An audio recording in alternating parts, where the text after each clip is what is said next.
మల్లన్న పట్టభద్రుల ఎమ్మెల్సీలో అభ్యర్థి కాంగ్రెస్ పార్టీ. తీన్మార్ మల్లన్నకి ఎందుకు ఓటేయాలి? తీన్మార్ మల్లన్నకి ఎందుకు ఓటేయాలంటే మీ అందరికీ తెలుసు సోదరులారా, కేసీఆర్ అత్యంత క్రూరంగా రాక్షసత్వంగా ఈ రాష్ట్రంలో ఉన్నటువంటి ప్రజానికాన్ని, రైతాంగాన్ని, నిరుద్యోగులను, ఉద్యోగస్తులను నలుపుక తింటా ఉంటే ఆ రోజు మీ బిడ్డ తీన్మార్ మల్లన్న ఒక్కడై ఏంది నీ సంగతి అని ప్రశ్నించినటువంటి బిడ్డ తీన్మార్ మల్లన్న 10 ఏళ్లు బట్టి అలుపెరుగని పోరాటం చేసిన మీ అందరికీ తెలుసు. అంతేకాదు 100 రోజుల పాటు జైల్లో బందీ చేసిండు తీన్మార్ మల్లన్నను కేసీఆర్. 100 కేసులు పెట్టిండు. ఎక్కడ కూడా తల వంచకుండా, మడమ తిప్పకుండా నమ్మిన ప్రజల కోసం కష్టపడతా నిన్ను గద్దె దించుతా అని చెప్పి ఆ రోజు శపథం చేసినాం. శపథం చేసినట్టుగానే మీ అందరినీ చైతన్యం చేసి, మీ అందరినీ కథల రంగంలోకి దింపి ఇవాళ కేసీఆర్ పరిపాలన అంతం చేయగలిగినాం సోదరులారా. కేసీఆరే ముత్తగా ఇచ్చిపోలే మనకు రాష్ట్రం. కేసీఆర్ చేతిలో రాష్ట్రాన్ని పెట్టేటప్పుడు 66 రూపాయలకు లీటర్ పెట్రోల్ ఇచ్చినాం. 66 రూపాయలకు లీటర్ పెట్రోల్ ఉండే కేసీఆర్ రాష్ట్రం అప్పచెప్పినాడు. నరేంద్ర మోడీ గారికి అప్పచెప్పినప్పుడు కూడా $65 రూపాయలు ఉండే ఆయనకు అప్పచెప్పినప్పుడు.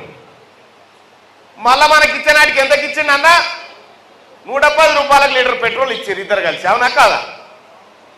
110 రూపాయల లీటర్ మళ్ళా మనకు అప్పచెప్పారు. ఇక వీళ్ళు చేసిన ప్రగతికి ఇది. కుండలు పెట్టి భగవాన్లు ఎత్తుకొని పోయారు.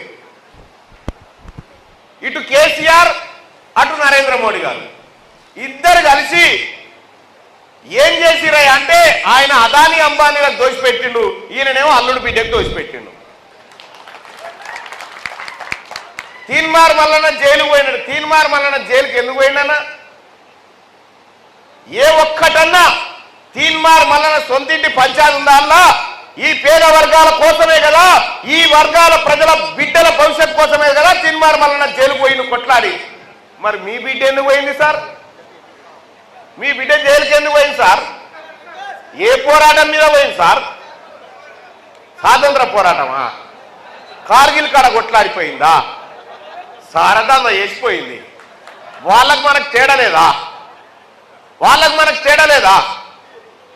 కాబట్టి నేనేమంటున్నంటే వాళ్ళ విజ్ఞత వదిలేస్తా ఉన్నాం. ఇంకా అధికారంలో ఉన్నాం మేమని ఇంకా అహంకారంతో మాట్లాడుతున్నటువంటి విధానం ఏదైతే ఉందో అది ఖండిస్తా ఉన్నాం. అది తప్పు. ఇప్పటికైనా కేసీఆర్ గారు బుద్ధి తెచ్చుకోవాలి. గడికోసారి మాట్లాడుతుడు, మా పెద్దసారి చెప్పాలి. ఇంకా ప్రజలు తప్పు చేసిరని చెప్తున్నాడు సార్. ప్రజలే తప్పు చేసిరట ఆయన నోడగొట్టి. ఇదెక్కడి కథ?